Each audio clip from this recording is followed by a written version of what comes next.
Hey, my name is Brent here on Cloudy with a Chance of Meeples. Welcome to a brand new episode of Ideas, a time where we sit down with whether it be publishers or designers or illustrators in this board gaming hobby and just share about how they got their ideas from just being ideas to the games that we can play and grow relationships around and just have a fun time. And today we have from Brazil. Am I right in that, Robert? Yep. From Brazil, which is really cool for me. Being from Canada, I've never actually interviewed or spoken with anybody from Brazil, but we have Robert Coelho. Did I say that correctly? Yep. Twice. Right on. Well, two strikes. Awesome. Well, thanks so much for taking the time, man.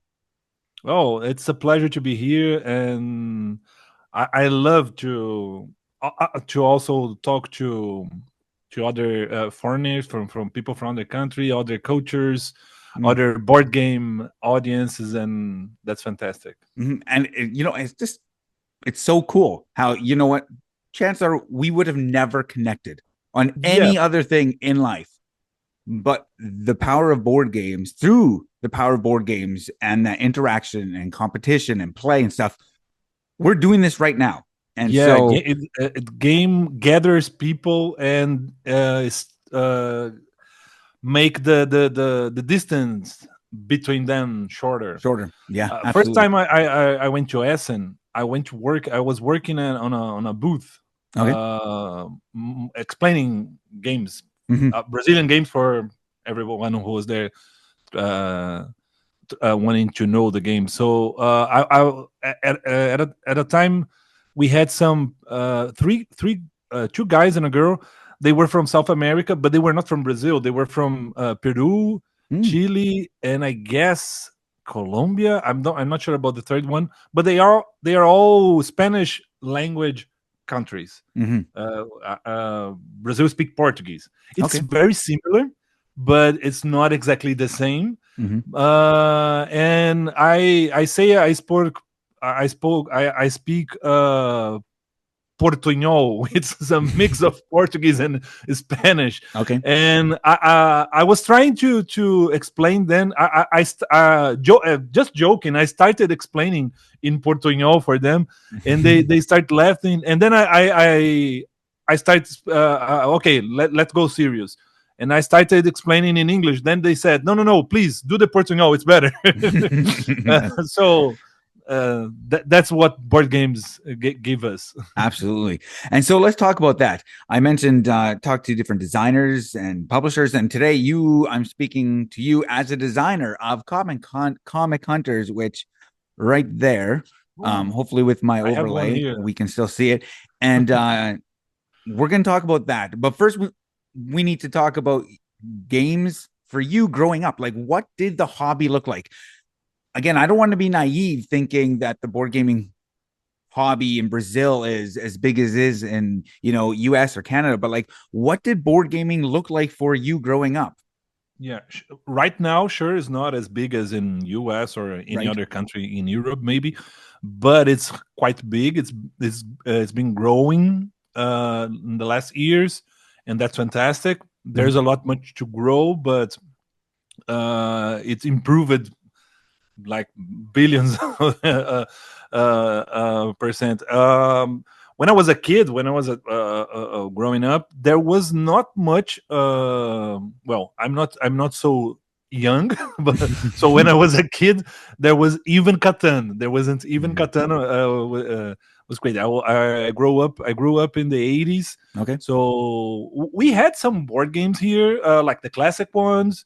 And occasionally we would have some of the famous new games around the world, like Interpol, the game with Mr. X. Do you know this one? We had that. We loved to play that one. We had one and another, like Acquire. It was published here in the 80s. Some classics and some most famous. They usually came here. The most famous game for everybody in Brazil from outside the hobby, for sure, is War, which is a Brazilian version of Risk. So this is I guess it's the most famous game in Brazil outside the hobby. Of course, there was also Monopoly and Clue and all this stuff. Mm. Um, Catan was created in '95, but it only arrived here in 2010 Wow. or 9 or 11 or something like that. Wow. At that time, I had a group of friends. Just before that, I had a group of friends that we would gather to play board games, but mass market board games because that's what we had here. Right. Carcassonne, I guess, and Munchkin was already published here, Mm. but in a small scale, very small print run. Right. Most people who played modern board games would import the board games. But I lived in Botucatu, which is a city in the countryside. It was not a Hmm. capital, so I didn't know anyone that imported games and all that stuff. We had Magic and Mm. RPG and all the stuff. Um, but the board games they started arriving, I guess, at the time when we got Catan and Carcassonne here, which and they were published by a mass market Hmm. a publisher called Grow, a big one. So they were on all the toy stores and they Right. were very accessible. I already knew Catan just before that because a friend of our friend had a Catan, Mm. Hmm. and then we played Catan, and at that time, mind blowing because Right. wow, there's a lot of possibilities. Then I discovered BGG. I was researching for a theme for a play we were working on. I used to work with theater. I was a Okay. playwright and director, and once I was researching for a theme, and I ended up at BGG at a Tom Vassell video, and said, "Whoa, what is this? This is a this is a site about board games. A lot of board games that I have never seen." So, and then I started. I discovered a site that was just like BGG, but the Brazilian one. Okay.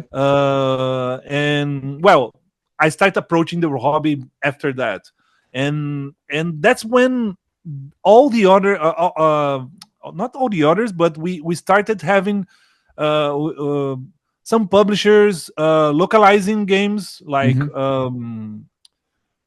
Summoner Wars Okay. and Zombicide by Galapagos, which now is a huge one, is the Mm. biggest publisher here in Brazil, which is from Asmodee. It's Asmodee bought Galapagos, so they're from the Asmodee group, and they started like that, like 15 years ago, I guess, 14 years ago, something like that. And they started localizing games, and other publishers started doing it also. So and we started having Brazilian designers Mm. Hmm. creating games. So very baby steps to get where we are today. Hmm. So that's kind of how it started for me. Right. Well, let's speak on, Brazilian designers, you being one of Well, them. And so what got you into board game design? Like what you said you used to be in theater. What made you think, oh man, maybe I can design a board game? yeah. Well, working with theater, and I always worked with some with creative processes. I used to work with theater and also with video. I would direct and edit also videos, so and write scripts and Hmm. kind of stuff, that kind of stuff. So when I discovered and I started knowing and playing these new games, I started also having ideas. Well, it would be nice that if we had a game like this or like Mm. that, and I started thinking in games about the themes we were working on our plays. Hmm. So I started creating games and adapting games that already existed to the themes we were playing, and that's where I and experimenting and playtesting with my theater group, with the actors and the crew and all the stuff.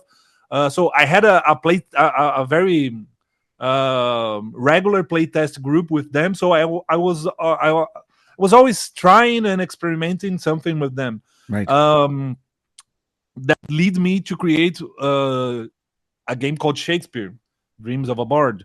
Okay. which is a game heavily inspired by Libertalia and Citadels, Okay. Mm-hmm. and with Shakespeare characters and all this stuff. Mm. And I started working on that and playtesting with them, and I was getting a better response than the others I Mm. was trying before. So I thought, whoa, I think I have a good idea here. I think I got a good game. So I will develop it and playtested with them. At a point that I had a game that I said, well, everybody liked the game. I think it's time to show to other people and maybe thinking a way to get it published. Mm-hmm. By that time, I knew a group of people that they were starting. They had two games published, and I went to talk to them to ask how they did something like a crowdfunding for the first Mm. game, Yep. and I was I wanted to show the game to them. So please tell me what is wrong here, or Mm. is there something wrong here, Yeah. or what advice you would get me, you would give me to improve this game, and how could I what is the path to have a to crowdfund this, because I didn't have any idea on how to where to print or to Right. produce, and I didn't have any idea about any of that. So I showed them and they played. They liked it a lot. They give me a lot of feedbacks. That and 1 week later they called me. We want to publish your game. Mm. Wow. So yeah, and this was my first contract, Yeah. signed contract, and that took me to thinking. I guess I guess it's not a bad idea. I guess I did a good job. Mm. Let's try another one. Right. So I kept creating games, and that took me where I'm here today. Okay. Well, let's talk about Comic Hunters a bit. And much like the game, you're trying to search for, rare comics and curate your own collection. And I actually just got my copy just a number of days ago. I finally had a chance to track down a copy, ironically, and I had played it prior and I really wanted a copy of it. And I love it. I love comic books. I was never into like collecting comic books, but like just Marvel and this and that. I've always enjoyed that. So let's dive into that a little bit. Was it always a comic book themed game? Yes, it was. It was at first. The first time I had the idea for this game is, do you have this expression, the idea for this?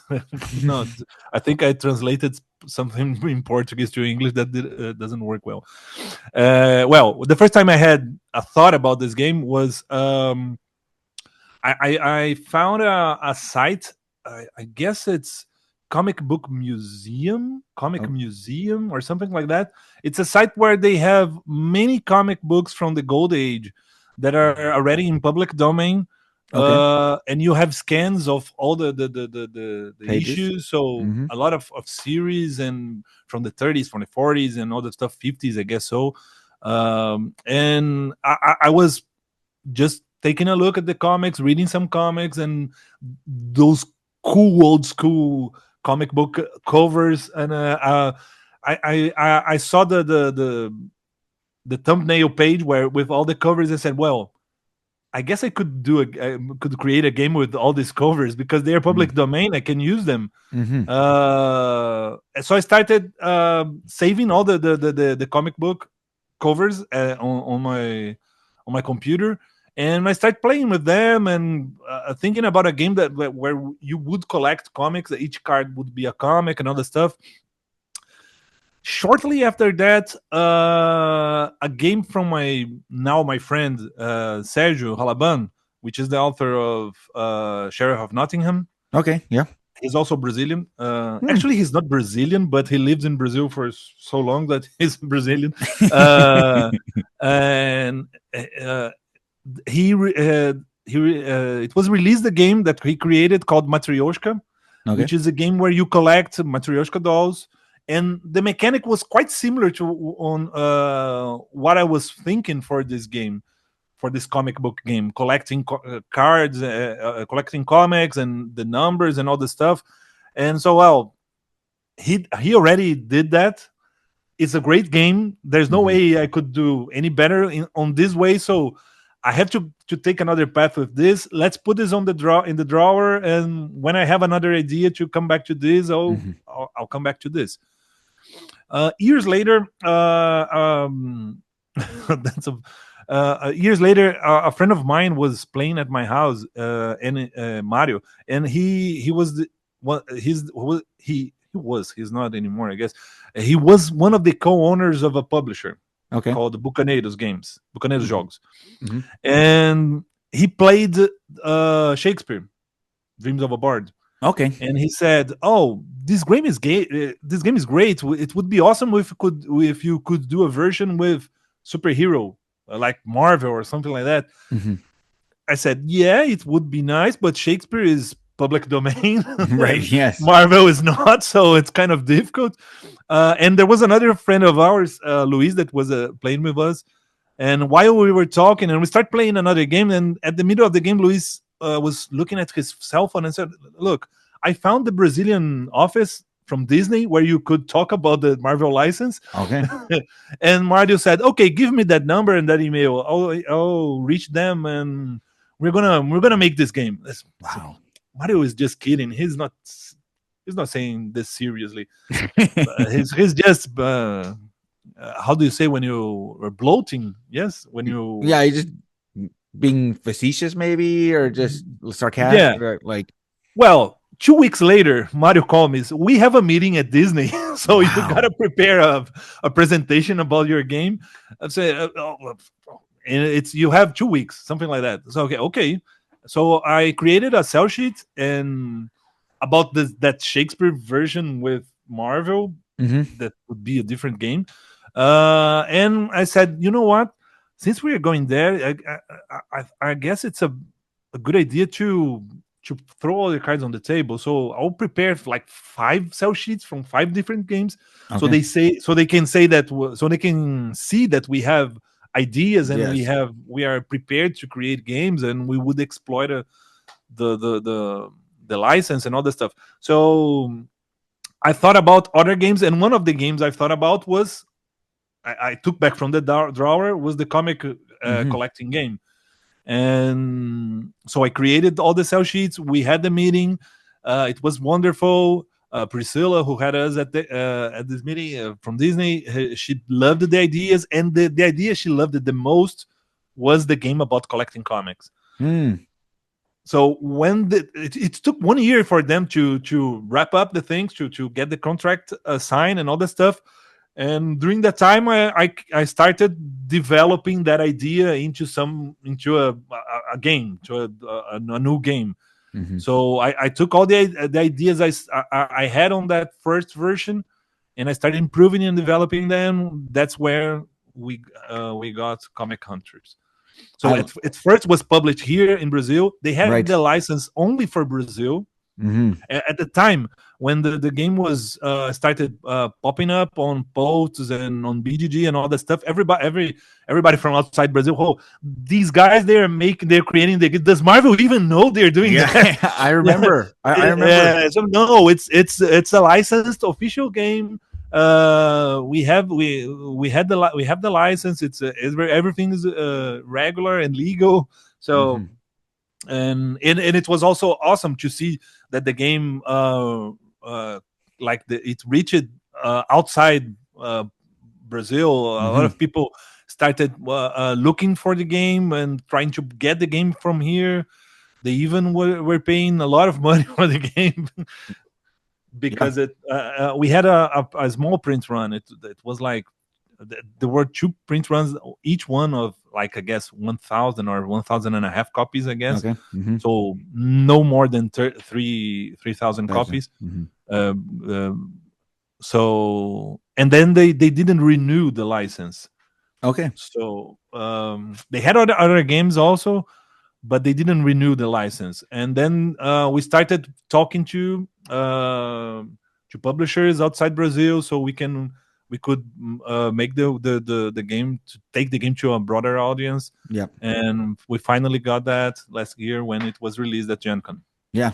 I love it. And I love drafting. And I love the tough decisions of like you want to keep all your cards, but you have to pay for the cards Yeah. that you want to keep. And so there's always this like push and pull of like, which one am I going to keep, which one am I not, or how am I going to curate my collection, and then which one am I going to carry over to the next round. And so I love it, and I love it that it's getting a wider range of audience, because I bought it at not at a hobby store. I bought it at like a local bookstore that sells some games, and so it's kind Cool. of getting into that mass market here in Canada. Well, And sorry, what is the name of the bookstore? it's If called you Indigo. Indigo is not even that famous one. That No, what is like the name of? in the states it would be like Barnes and Noble would be really big, Yes, Barnes and Nobles. but in We Canada don't we have don't. Barnes and Nobles in Canada. No, we don't. So Indigo would Okay. kind of be our biggest one. But time's flying by. Let's move on. You mentioned how board gaming has like changed so much so rapidly in the last, let's say, 15 years, and a lot of stuff seems to be coming out of Brazil. Like I believe cartographers came out of Brazil, right? That's Yeah, yeah, it's a um Brazilian game. It's a Brazilian. It's also from a Brazilian publisher. Nobody, most of the people don't know that, but Cartographers is from Grok Games, which is right. the publisher I work today, Mm-hmm. and we licensed worldwide to Thunderworks. Thunderworks, yes. And so am I right in saying Devere is from Brazil as well? Yep, it started here and expanded to Portugal and Okay. to Spain and all the stuff. But Uh, what I'm kind of getting at is like it's it's getting the world, the board gaming hobby is getting more and more global as we go. And sure. you are kind of creating community where you're at. And I don't even want to like, I don't know how to say it, but you are Cuesta Joga uh, Questa. Joga Cuesta. What exactly is that? Because you helped run that, right? And Yeah, you found that. yes. 10 years ago, I was I had a workshop, board game design workshop Okay. in Botucatu, this city I used to live,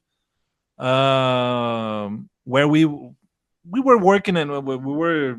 It was a workshop about designing board games. Okay. So at a point we had we had prototypes from the people who were participating on the workshop, Mm-hmm. and we thought let's create a gathering, an event where we could call people to know board games and also to play these prototypes. Mm-hmm. So that's where this idea came out, because in Brazil, these gatherings, they're very common. Okay. Like we have a lot of them in São Paulo. By the time we had a very famous one in São Paulo, that was São Paulo is the capital. Okay, so Okay. we had a very famous one in São Paulo that was called Joga Sampa. Sampa is like a nickname for São Paulo. Okay. So and Joga is like play. Okay. Cool. So inspired by that name, we created Joga Questa, which is the it's a Questa is a geographic accident. I don't know how to say that in English, but it's Right. like a geographic formation around Mm-hmm. the city, Mm-hmm. Botucatu, and it's quite unique. And everything is called Questa, like Questa Motors, Questa Hotel, or something like that. Okay. Mm-hmm. So we created this Joga Questa. Uh, and we started this monthly gathering where we would take all out of most of the games were mine at the time, because there were not so many people playing and buying board games at that time in Mm-hmm. Botucatu. And now we've been doing that for 10 years. We have Wow. a large team working on that. So we have a um like a ludotech ludo by a library, a ludo library Okay. Mm-hmm. of like more than 200 games Wow. from Joga Questa. These games are Joga Questa games, and we and it's free. Everyone can go there and learn how to play. Our mission is to show these games to people that never have played them, because and Mm. that's very common in Brazil. I guess also in outside Brazil, um, uh, now we are having the meetings, the gatherings at a shopping. How do you call the area where people eat? Yeah, The like a food court, food hall. Yes, yeah, something like that, a food court. That we have a lot of tables there, so we every month we go there. We take a lot of games. We publish on Instagram and all the stuff, Hmm. and people start appearing. And people that are going to the food court to eat something or just passing by, they go, what is happening here? So they go Mm. there and they know, wow, a lot of games. I never heard about these games. So we've been working on that for 10 years. So now Mm. we have a large audience there, and I think that's very important in Brazil, to have gatherings and meetings like that, because that's how you get new people to the hobby, and Right. that's how you make the market grow, because you have new people coming all the time, and it's impossible to not love the game. So Right. we're working on that. We That's our mission That's with awesome. Joga Quest. That's really cool. I love how you're just building out the community in Brazil, and you know, it's exciting to think in 10 years, how many more publishers will be in Brazil and how many more designers will have come Yeah, out of this we community. last weekend we had our 10th anniversary edition, Hmm. where we arrange a bus to take a lot of authors and content creators and publishers to the meeting in Botucatu. It's a 3 hour Wow.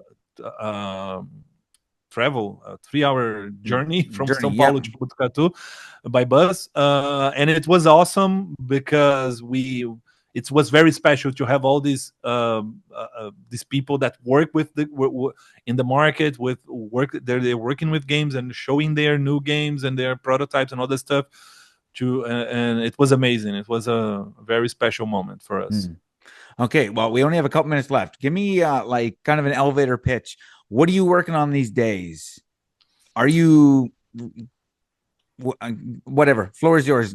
Um, got a couple Okay. minutes. What are you designing these days?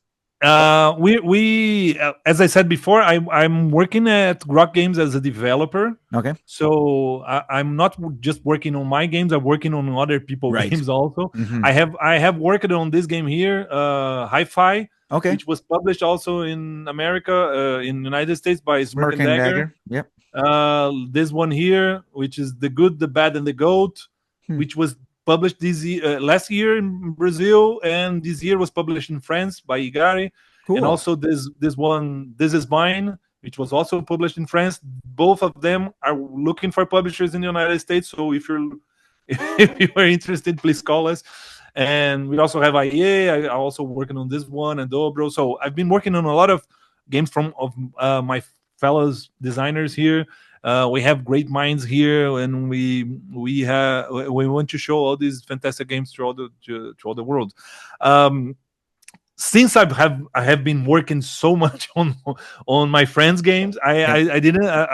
I don't have so many games coming out, Hmm. but last year Grok Games started a partnership with Disney. So we started working on licensed Disney games here in Hmm. Brazil, Yeah. just for Brazil for now.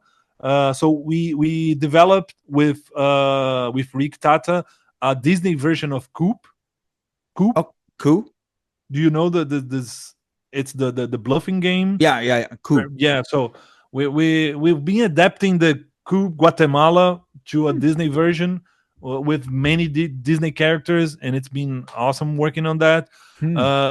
We are creating a Disney version of our Disney versions of our bestsellers like Dobro, like a Top, and other stuff. And right now we are about in we have a big con here in June Okay.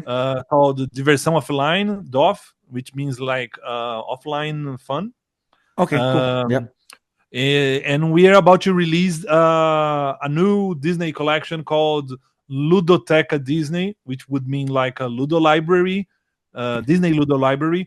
So they are these little games here. Wow. Each game is 40 cards, just 40 cards, and each game is based on a Disney movie. So Right. this one here is 101 Dalmatians. Yeah. Dalmatians. It's a game. It's my design with my friend Thiago Queiroz, and this one here is the Lion King, which was it's also my design with my friend André Teruya, the same author of Hi-Fi here.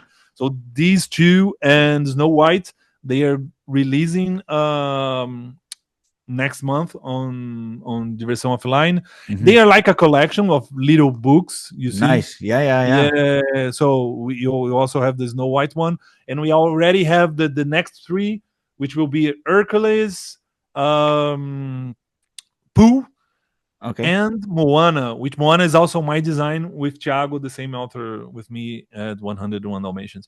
It's been very fun to to work on these games because uh, the movies, the Disney movies, Right. they're part of everyone's history and all this stuff, Hmm. and trying to create a fun game just with 40 cards. It's been a A challenge, challenge. Yeah. but we are getting fantastic ideas. The Hercules one is a trick taking game, Ooh. just with 40 cards. Very cool.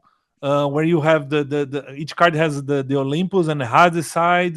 It's very fun. It's from Bruno, which is the author of a game that is right now on Kickstart, Rewild South America. I'm Okay. not sure if you have already I seen this haven't one. heard it. Nope. Yeah, it's a beautiful game. The game is the art of is amazing. It's a game on a nature themed Hmm. game just Yep. from South America.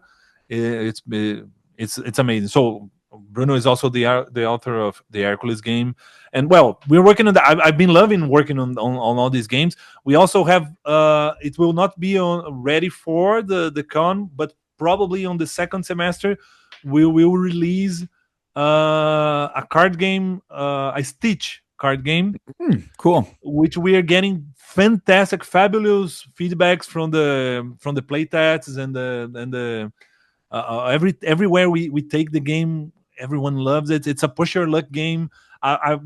Me and Sergio from Sheriff of Nottingham Yep. and both these games here, Yep. we worked on, and it was amazing working with Sergio. He's a great friend of mine, and we sure are can't wait to see this game to be released. Awesome. Sounds like you have like so many ideas and not enough time. And so, if any of these translate into the success of Comic Hunters, I hope that someone in North America will be able to get the rights and to publish them in the years to come. But we got a minute left here. I just want to say thank you so much, Robert, for taking the time. This has been awesome. I've learned so much, and I hope those listening have learned so much about the board gaming hobby that's outside of the country that they live in, of course, unless you're Sure. listening in Brazil.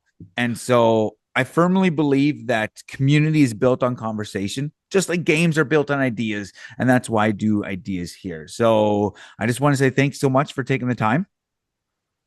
And yeah, check out Grok Games. I'll post a link to kind of your social stuff in the description of this video. I'll get that from you right away. Until next time, my name is Brent. Grab your umbrella. The forecast is cloudy with a chance of meeples.